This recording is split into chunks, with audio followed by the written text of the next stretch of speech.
He died once, then returned, and lived again, but not as himself. For over 40 years, Arthur Rochford was a dead man walking, hiding in plain sight. Hi everyone, I'm Matt and welcome to 10 Minute Story. What you're about to hear is a true story of war, memory, and reinvention. A tale that begins in the mud of the Western Front and ends with two grieving families, standing at the same grave. Stick around until the end, because the final twist will challenge everything you thought you knew about identity. It's 1914. The world is sleepwalking into catastrophe. The assassination of an archduke sets fire to a chain of alliances, and within weeks, Europe is at war. In England, patriotism burns hot. Young men line up by the thousands, lured by promises of glory. Among them is Arthur James Rochford, a 27-year-old postal clerk from Walthamstow, East London. Arthur wasn't a hero, he wasn't a fighter. He loved crossword puzzles, train schedules, and his wife Margaret. But like so many others, he put on a khaki uniform, kissed his life goodbye, and boarded a troop ship to France. The war he entered was like nothing the world had seen. Barbed wire stretching for miles, mud so thick it swallowed horses whole. Artillery shells screaming from the sky, turning daylight into hellfire. Arthur was assigned to the 9th Battalion of the Royal Fusiliers. He saw combat at the Somme. He witnessed comrades lose limbs. He survived a gas attack. But the moment that would erase him came in October 1917, during the Third Battle of Ypres, also known as Passchendaele. Rain had turned the battlefield into a graveyard of mud. Men sank where they stood, and during a chaotic night assault, Arthur vanished. No one saw him fall, no body was recovered, just blood, confusion, and silence. The War Office listed him as missing, presumed dead. His wife received a folded letter. His name joined 72,000 others on the Tyne-Cot Memorial, a wall of the lost. But Arthur Rochford wasn't gone. Not yet. Rebirth. He woke up in a field hospital near Amiens, France, disoriented, weak, his uniform shredded, his tags missing.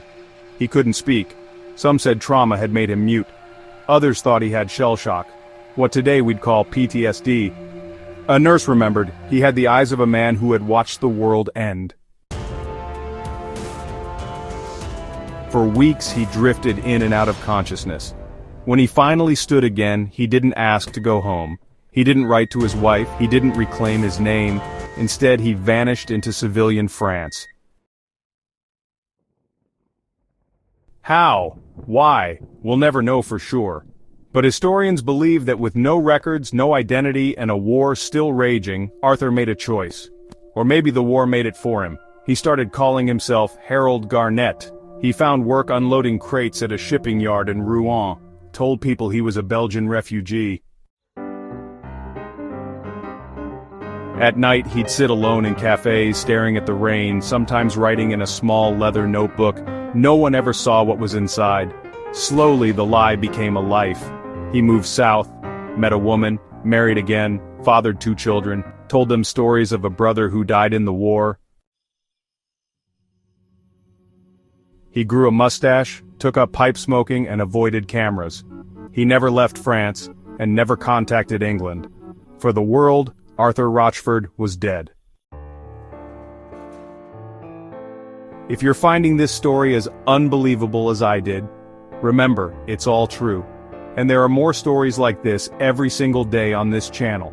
So if you love real history that feels like a movie, subscribe now. You won't want to miss what's next. Forgotten but not gone. The war ended. Then came the Spanish flu. Then, well, another war. Through it all, Harold Garnett stayed in the shadows. He aged. His children grew up believing he was French-born. He ran a modest repair shop in Lyon. People remembered him as quiet, respectful, a man who avoided talking about the past. But in 1955, fate came knocking. A historian's obsession. Back in London, a military archivist named Peter Lonsdale was reviewing old World War I missing soldier files for a documentary project. He came across the name Arthur Rochford. It was a routine case, until he saw an old photo of Arthur. The image had been donated by Arthur's widow, Margaret, who had never remarried. What caught Lonsdale's eye was the tattoo on Arthur's left forearm, a swallow, done in India ink. He remembered seeing a similar photo in a 1940s French labor record, a man named Harold Garnett, same age, same jawline, same tattoo. He dug deeper.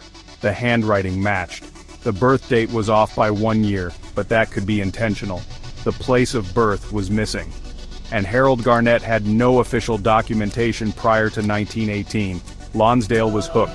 He traveled to Lyon, stood outside Harold's shop, watched the old man locking up, and saw the faded outline of a swallow on his forearm. The Confrontation. What happened next is mostly reconstructed from letters and interviews. Lonsdale approached him gently, mentioned the war, the 9th Battalion, the name, Arthur. Harold froze, then said simply, "I buried that name in the mud." Over the next days they talked, or rather, Lonsdale asked and Harold nodded. He never denied it, never fully explained either. But in one letter Lonsdale later wrote, he quoted Harold as saying, "If I had gone home, I would have died a second time. Better to be a ghost." Two graves, one man.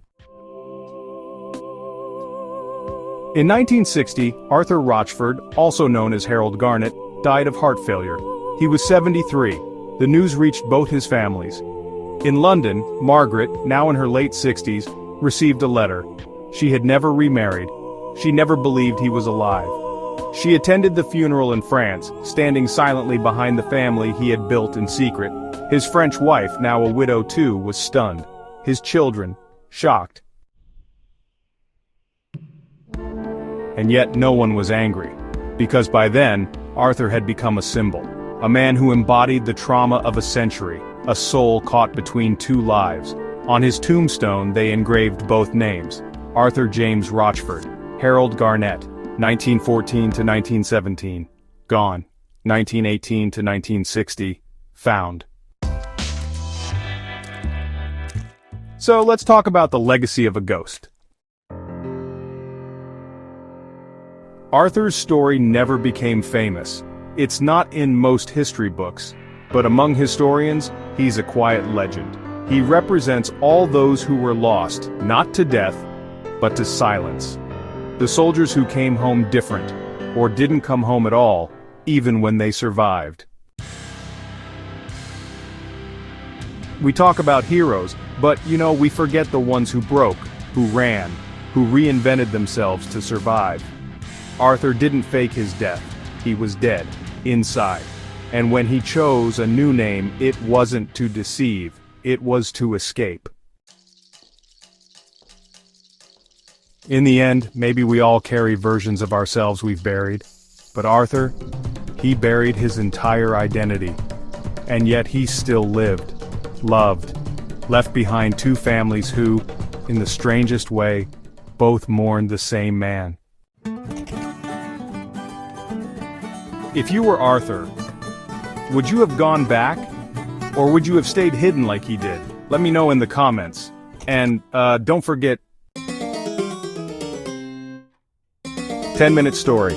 Every day, a new pill of curiosity.